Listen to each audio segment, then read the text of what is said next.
So welcome back to the channel. Today's gonna be a little bit different of a video. It's gonna be before you buy a Camaro, and it's gonna be specifically the 2010 to 2013 models, the Gen 5s. And I'm gonna do some pros, some cons, and just some of the specs and facts about the car, about those specific years. And I'm only gonna be doing the V8s, so the 1SS and the 2SS. I'm not gonna be doing the V6 versions. So yeah, let's get on into it.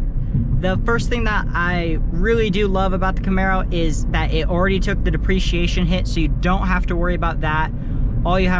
You don't have to worry about losing much money unless there's some odd circumstance or you damage the car or something. So if you buy it and you really don't like it, it really doesn't matter, because you should be able to get all your money back out of it as long as you don't rack up a ton of miles on it or whatever the case may be. The next thing I really want to talk about on this is that one of the huge pros of this car that I love the most is the fact that it comes with an LS3 with a stick.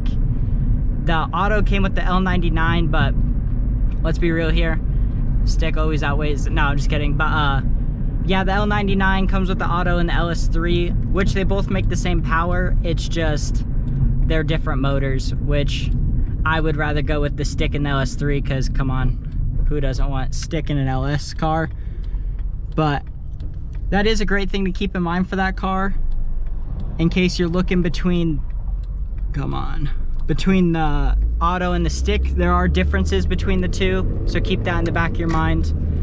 So for horsepower numbers with those two cars, it would be 426 horsepower and 420 torque, which is great from an LS3 or L99. That's great horsepower, nothing to complain about, especially from 2010. And then weight on those cars, that is one of the cons. It is a little heavy, but it's pretty close to what the Mustangs are. The Mustangs weigh right around that 3,800 range, so really you're not missing on too much. So the numbers for miles per gallon it's about 16 city and 24 highway. So it's not terrible gas mileage, just something to keep in the back of your mind, which I thought it was a lot worse when I first thought of it, but that's good.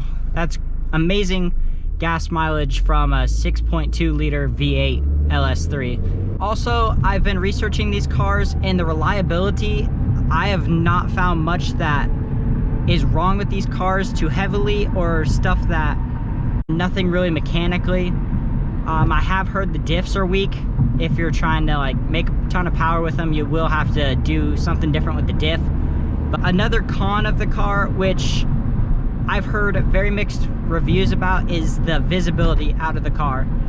Some people will say it's terrible and it's just really bad, but some will say it's not that bad and people over exaggerate it. It's really up to you. I'd say you should probably take it for a test drive and see if you like it.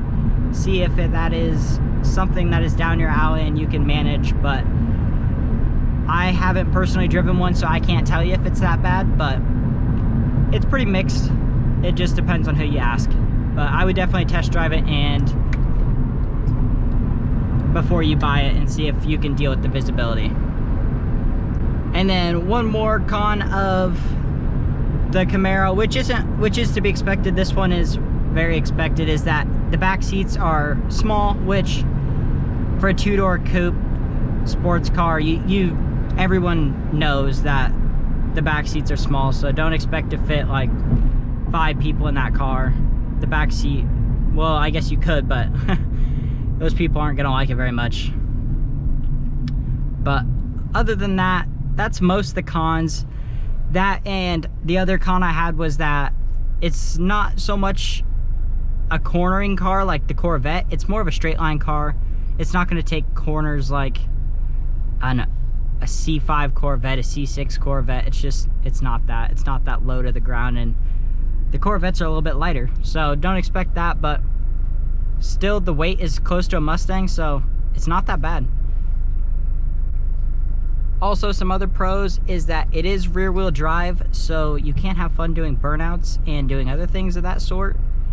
I mean, who doesn't love rear wheel drive? But that is one thing to keep into consideration, I guess, if you live in a snowy place or something, the winters for driving, which it's a heavy car, so it should be able to work a little bit. It shouldn't be just completely useless in winter. And as well as another pro to the car is that it comes with stock 275/40/20s, so it does have some good rubber on it already, so you shouldn't have to worry too much about not being able to hook if you put more power to it. And I'm guessing you can put a bigger tire on there. I didn't research that much, but if you do your own research on that, I'm guessing you can put a decent sized tire on there and a more sticky tire if you prefer. Also, another thing to go with the pros of a 2010 to 2013 Camaro is it actually comes with an LSD diff, so a limited slip differential. You can look them up if you don't know what I'm talking about. But anyway, another thing I love about the Camaro is that it's such an amazing looking car. It's by far my favorite Camaro that's ever came out, the 5th gen. I like it more than the newer ones that have come out. I don't know, maybe that's more just my opinion, but I love the look of them. It's so amazing. And then one last pro that I have about the 2010 Camaro is that it has Brembo brakes that come with it, stock. Now, I did want to talk about real quick before I wrap up this video is the difference between the 1SS and the 2SS package.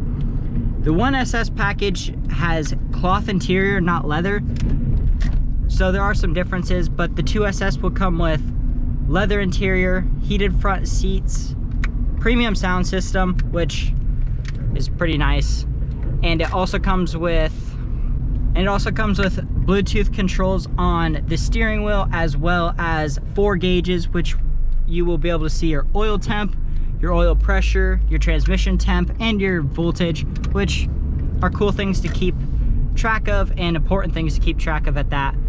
But yeah, that's the big differences between the two. Like I said, I didn't do much with the V6, but if you guys do want to know more about the V6s, I can definitely do a video about that. But anyways, I am about to head into Walmart after we figure out who's going next. So I will talk to you guys later. Thanks for watching. Hit that like button, subscribe, and have a good one.